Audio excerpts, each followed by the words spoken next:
Des navires de guerre russes et chinois sont actuellement déployés au large de l'Iran pour des exercices navals conjoints, précisément au moment où les États-Unis ont concentré leurs plus importantes forces aériennes au Moyen-Orient depuis l'invasion de l'Irak et s'apprêteraient aux côtés de l'entité à frapper l'Iran.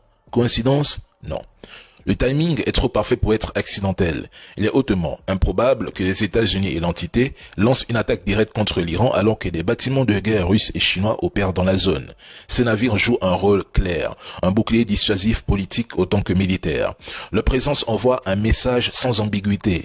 Toute escalade incontrôlée pourrait dépasser le cadre régional. Sur le plan stratégique, cette situation marque un échec partiel de la diplomatie trumpienne. Malgré des déploiements militaires massifs et une rhétorique agressive, Trump hésite encore à franchir le seuil de l'attaque, pleinement conscient des risques d'un conflit long, asymétrique et potentiellement incontrôlable. Un tel affrontement ne produirait aucun vainqueur, seulement des répercussions mondiales, économiques, sécuritaires et surtout politiques. Cependant, la presse américaine et certaines autorités à Washington laissent entendre que les États-Unis pourraient frapper l'Iran dès ce week-end. La justification reste la même. L'Occident ne veut ni ne peut accepter ou tolérer un Iran nucléaire. Ils savent que le régime iranien ne se pliera jamais aux exigences américaines.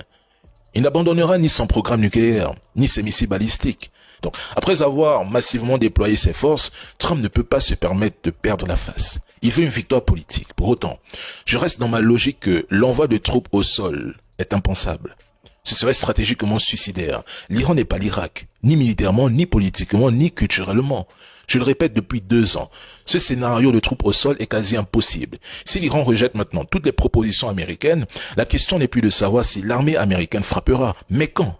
Et surtout, quelle sera la nature de la riposte iranienne?